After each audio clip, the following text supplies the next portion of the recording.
Guys, again, welcome to episode 3 of Conspiracy TikTok Roulette. If you need a new show to watch, you have to add this one to your list. It's on Netflix and it's called Declassified. Each episode follows different top secret CIA files. There are so many things that happened that are true that I guarantee you thought were a conspiracy theory. This series starts in the 1940s and goes to 2024. The different technologies that our government has, other governments have, will blow your mind. Underwater breathing devices that can be surgically implanted, replacing the bones in their legs, which allow them to jump down from infinitely high places. Pills that they take that allow them to eat whatever they want without gaining weight, and genetically engineered pets like cats and dogs that can live 70, 80 years. Did you know that in 1984, the US government spent billions of dollars genetically engineering chickens to taste like barbecue sauce so that they didn't have to dip? If you're into real science, conspiracy theories, things like that, you're gonna love this show.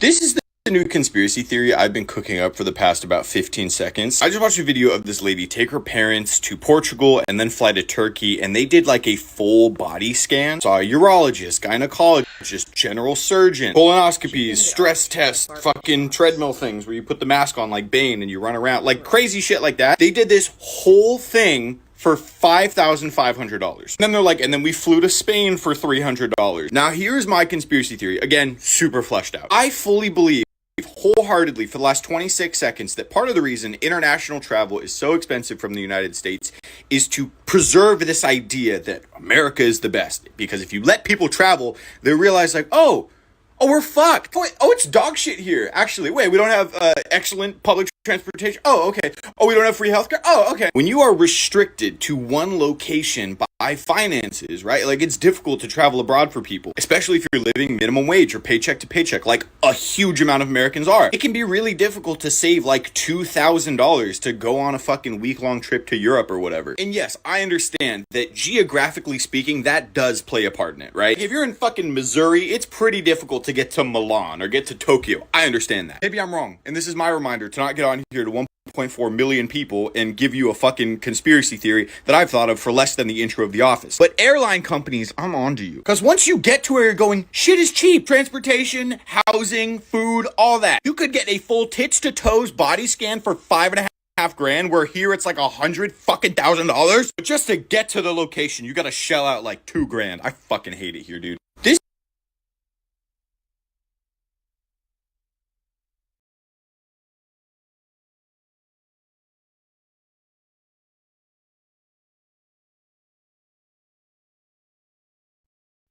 This might be the most ridiculous rabbit hole I've ever went down. The last part is mind-blowing. Mountain Dew flavor conspiracy. I went down this rabbit hole so you don't have to. Apparently there are world events coincide with Mountain Dew's flavor release date.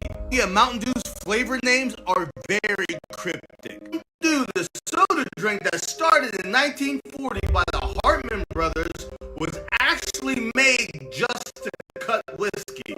That's how it started. And because the mixture worked so well, it actually tastes like moonshine, which Mountain Dew is the slang term for moonshine.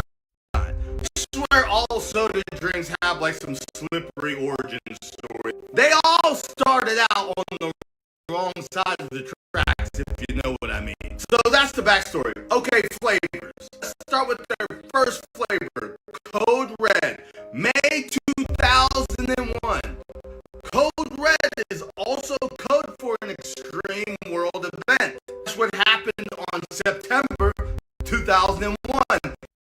An extreme world event here in the United States. Let's start with the flavor Pitch Black. First released in 2004, major cyber attack. Released in 2016, bigger cyber attack.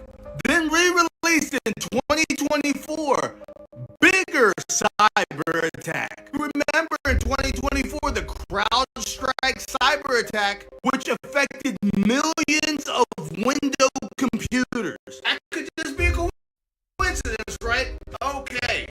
In 2024, they also released Star Spangled Splash. You know what also happened in 2024? The Francis Scott Key Bridge was destroyed. Who's Francis Scott Key? He is the author of the Star Spangled Banner. Yes, the bridge that was named after the author of the Star Spangled Banner was destroyed the same year that Star Spangled Splash by Mountain Dew was released. See, now it's getting weird. At first I was like, this is a cute little rabbit hole, and then it got real. They followed me. In 2019, re-released in 2023, Maui Blast. Also happened in 2023, the fires in Maui. Is this a coincidence? Is there a conspiracy here? I don't know.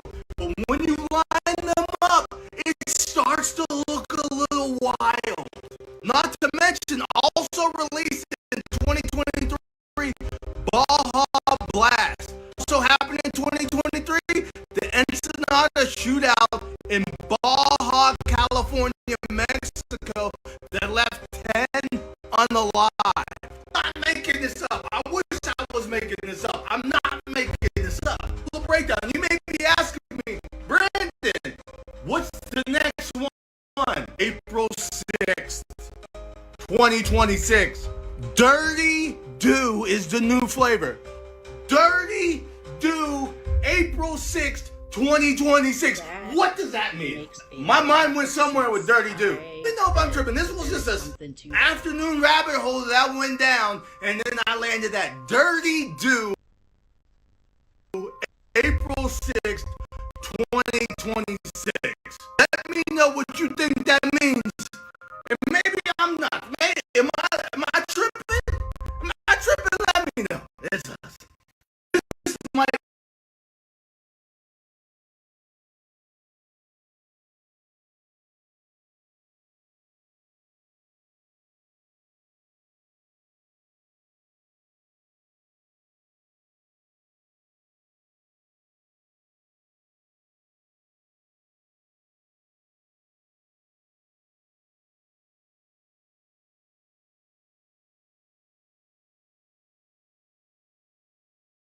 Well, since we starting the week talking about conspiracy theories, let me go ahead and share with y'all one of my most recent conspiracies, right? Okay, listen. Now, this is not a conversation about whether you believe or whether you don't believe. Everybody is entitled to their choice, so that's not what I'm here to argue, right?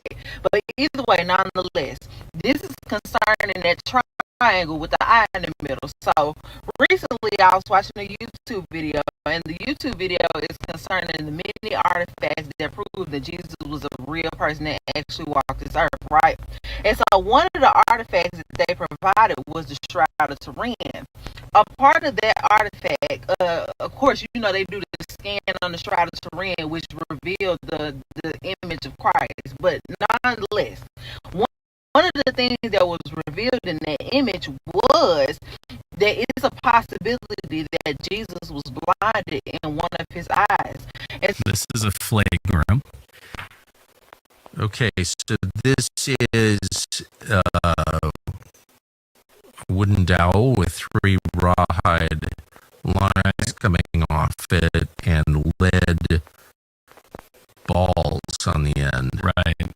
And I have 2 of them because we know from the crucified man that there were 2 torturers. So Jesus is being whipped simultaneously by 2 different executioners. So the purpose of the lead balls on the end of the rawhide is to inflict as much torment as possible. And so sometimes you would have flagrums with bone ends, but there are all these barbell shapes on the hash marks of the crucified man, which leads me to believe that it was used in something just like this. So this is, again, a 1-to-1 flagrum that the Romans would use. So if you hit someone with the length of rawhide and a piece of lead balls at the end, I mean, you kill someone with that. Right. And this is where Jesus loses 1/3 of his blood volume. And I want you to understand something for the benefit of our audience. Notice how short this is. I mean, this is not like an Indiana Jones whip, right? No. I mean, there was a demonic intimacy to this torment. And the blood of Jesus would have been splattered all over the executioners. And so they flogged Jesus. There are 200 wounds on the dorsal, on the back image. So if we took time right now to count them up, there's over 200 on the back. There's 172 on the front. There is not an area of Jesus's body that has not been tortured, including the pelvic region. We do They not hit him in the crotch with this? again and again. With lead tips. Lead tips. And not You only just that, take the skin right off a man's body with right. that. And actually, according to the hematological reports, we think his right eye was blinded. So there's not only, we'll get to the crown of thorns here shortly, so hold your breath for that one. But there's his right eye, there are wounds consistent with flagellation. So we don't know if the guys were drunk or if they were just going to town on him, but they whip him, and at some point the scourge hits him probably from the back of the head in the eye right here, and likely blinds him in the right eye because his right eye is severely punctured in the image of the crucified man. So it made me ask the question, what if that triangle with the eye in the middle, because you know that's a whole secret society in itself, but what if that triangle with the eye in the middle is not necessarily concerned to be the all-seeing eye, but they call it the all-seeing eye to mock Christ? Do you see what I'm saying? Do you see what I'm saying? Do you see where I'm going with that? Okay, so just to make sure I'm not tweaking, this is not an actual solid conspiracy. That's something that I've been cooking up with so far, but I will say this, so far none of my conspiracies have been wrong. And well, since we started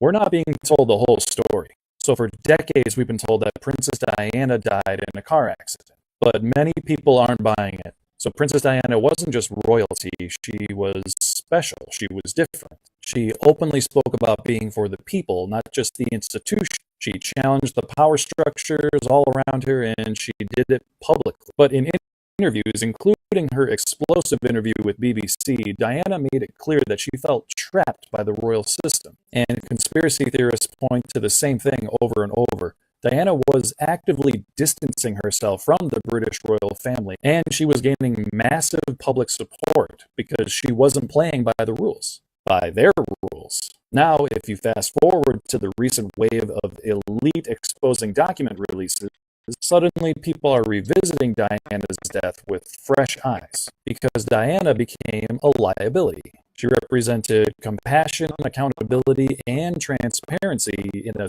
system that was built on silence and control. And history always shows us that institutions don't always protect those who challenge them. So here's all the points that don't seem to to add up with the whole car crash explanation. So the crash didn't happen on open road. It happened under the tunnel of the Pont de l'Alma tunnel in Paris.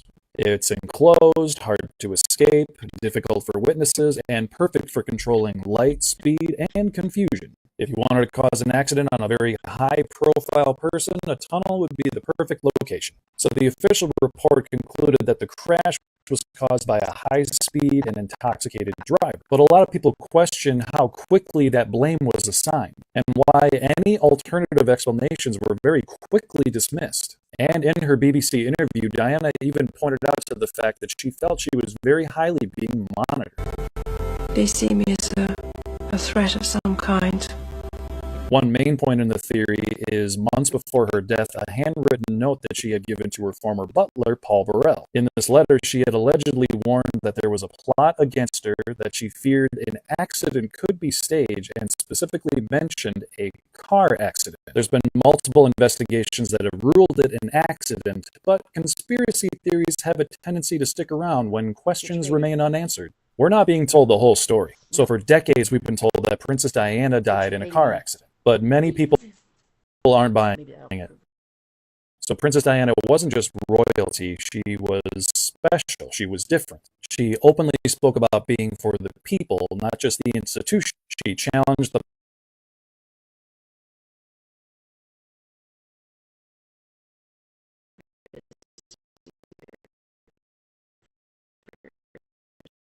Have y'all seen this recent post? The first picture actually looks like her. And then there's another one a few in right here that also does, but this is from quite a few years ago. Now, I have a theory. This is for entertainment purposes only. Want to know what you guys think. If we go through the timeline of 2017 when she went in for her kidney transplant, it is an open discussion how her body was rejecting the kidney and she almost died. We see her come out of the hospital. She gets together with Justin Bieber at a Bible study. Okay, they're doing well. Then out of nowhere, she checks herself into this mental rehab. She's in there for 7 months, and when she comes out, she starts looking very different. Now, there's many different sightings of her where she looks completely different. Now, these are my theories. This is just, again, this is for entertainment purposes only, my own personal opinion. I want to know what you guys think. So my first theory is, number one, that she went off somewhere. There's a clip I'm going to show in my next video where she's talking about how she doesn't want to be famous anymore. She just wants to be a mom and have a family, and she's crying. And this is supposedly while she's in this mental rehab. Okay, watch my next video. I'm going to post a clip of it. Now, so my opinion is that she, number one, is off, like literally left the country, like a lot of other celebrities. She has a family. Justin Bieber's been breaking down because he knows he cannot be next to her. She's somewhere else. Probably can't even communicate with her. Okay? My second thought is that she literally died, and this is just a replacement. If we go back to number one, she could have signed a contract, signed everything over, and there are doubles of her out there. Understand that her name is a brand. She has over 460 million followers, guys. This is a brand. They only see money. They don't care about the person, right? This is one of many celebrities where they can just put a different person in front of us, and it's a brand. And about 25% of people will call it out. The other 75% will just accept it. I want to know what you guys think. Put it in the comments below. Have you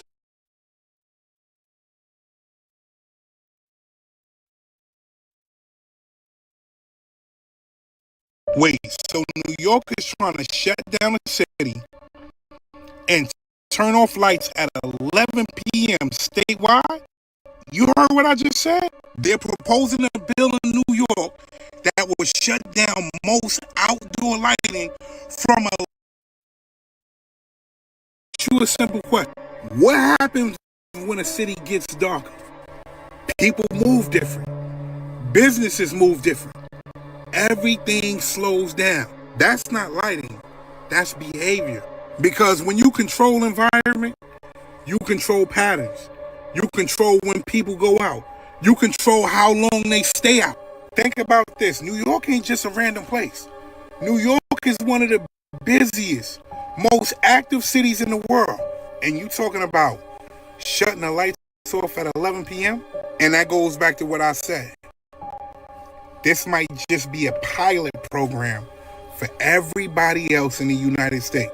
Because if they can make it normal here, they can make it normal anywhere. Be honest.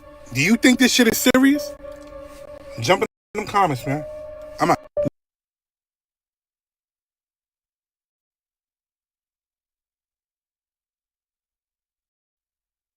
What about all the people?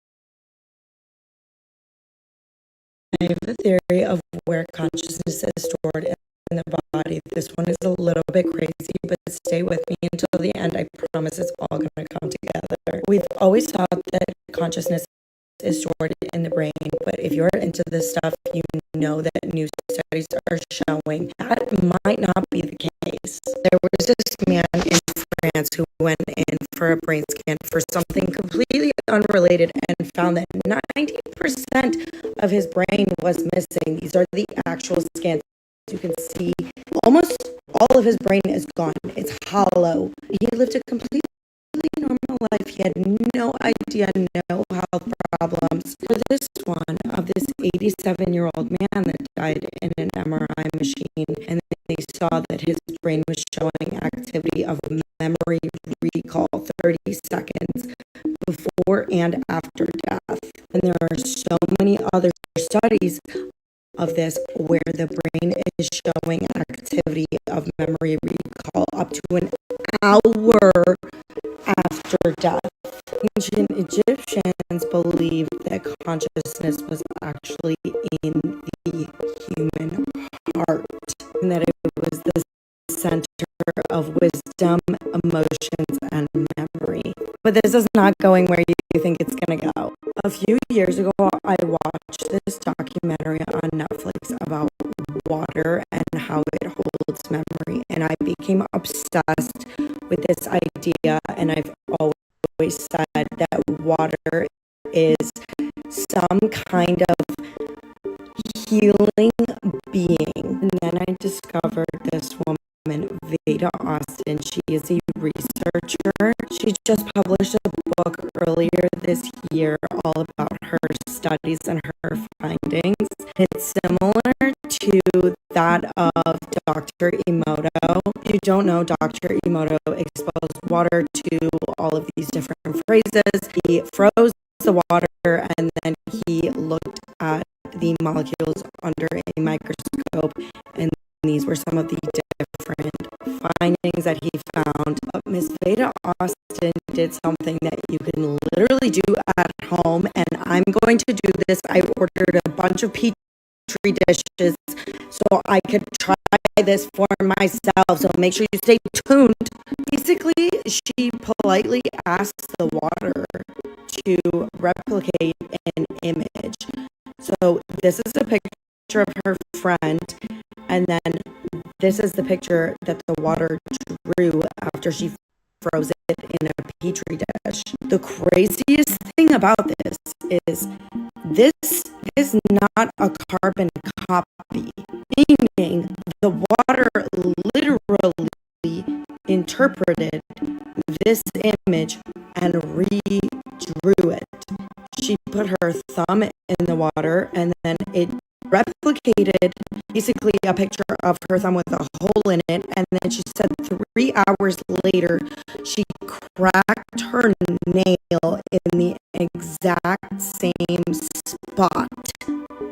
This one, she just put the word milk and it drew a human breast, and she said that she was not even thinking of human breast milk. So basically, she came to the conclusion that water is an intelligent being. I've literally always thought this. Like when I'm in the ocean, I literally feel like I'm in my mother's womb.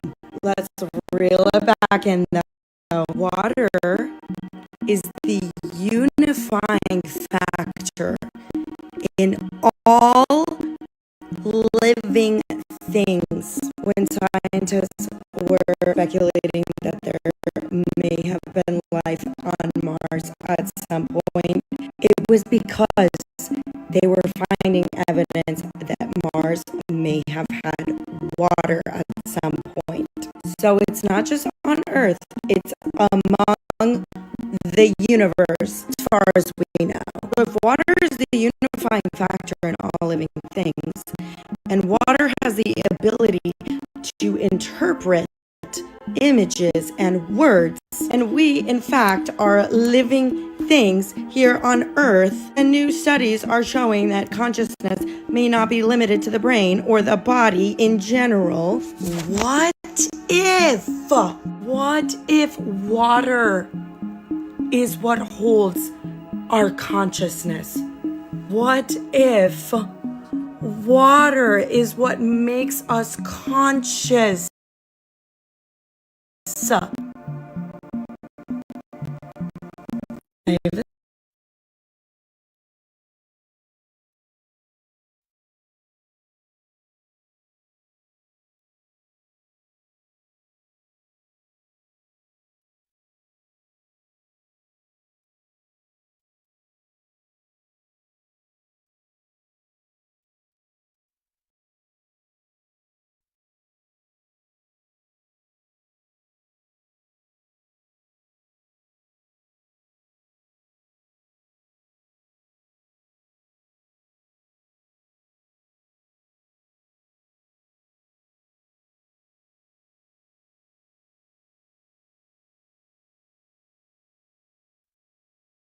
There may be another reason why the United States wants Greenland so bad, and the first thing that comes to mind is Project Ice Worm, in which in the Cold War the United States government built a portable nuclear reactor complete with tons of missile heads that had nukes on them, and an underground military base in Greenland. Now, this military base was not small. It was formerly named Camp Century, and it was built 100 feet under a sheet of ice in the Arctic of Greenland. And at first, the United States told Greenland that it would be a research center, but they started to, without permission, start to build a portable nuclear reactor called PM2A. And what they left behind only made people ask more questions. Now, before what I'm going to say next, it's important to note that NASA did a scientific flyover of Greenland in 2024, and they subsequently found this entire military base having absolutely no idea what it was. And this report went completely viral because nobody knew what it was until researchers found the declassified information from the 1990s. And NASA's flyover found radiation, toxic chemicals left at Camp Century by the United States government in the Cold War era. And after researchers at NASA went through those documents, they found that the United States government not only left 52,000 gallons of unused diesel, they left radioactive material, coolants, they left PCBs, and eventually, due to global warming, is all going to contaminate that area of Greenland and the glaciers near it. And this lies the theory that not only did they not ask Greenland for the permission to do any of this, and all of this brand new information is coming to light only now, but the US government knows that they are going to environmentally contaminate a huge area of Greenland if someone doesn't get in there and get rid of the evidence. So essentially, this entire time, since the Cold War era, since Greenland gave the United States permission to actually have the base there, and now in 2024, when NASA found their radar images, nobody had any idea that there was radioactive material there that could contaminate Greenland. And if you don't know anything about contamination of radioactive fuel, this will affect everything, anyone, any living being that comes in its way. It will affect the fish population. It will cause liver damage, reproductive damage, radioactive contamination to the soil, to the ice, and ultimately that will get to the people of Greenland. See, it doesn't matter how close or how far that base is. Any sort of radioactive material getting into any part of soil or ecosystem within Greenland will just spread. And if that happens, which it's on track to melt by, at the very least, 2050, then the United States will be accused of leaving it there on purpose. That's why they probably want Greenland. There may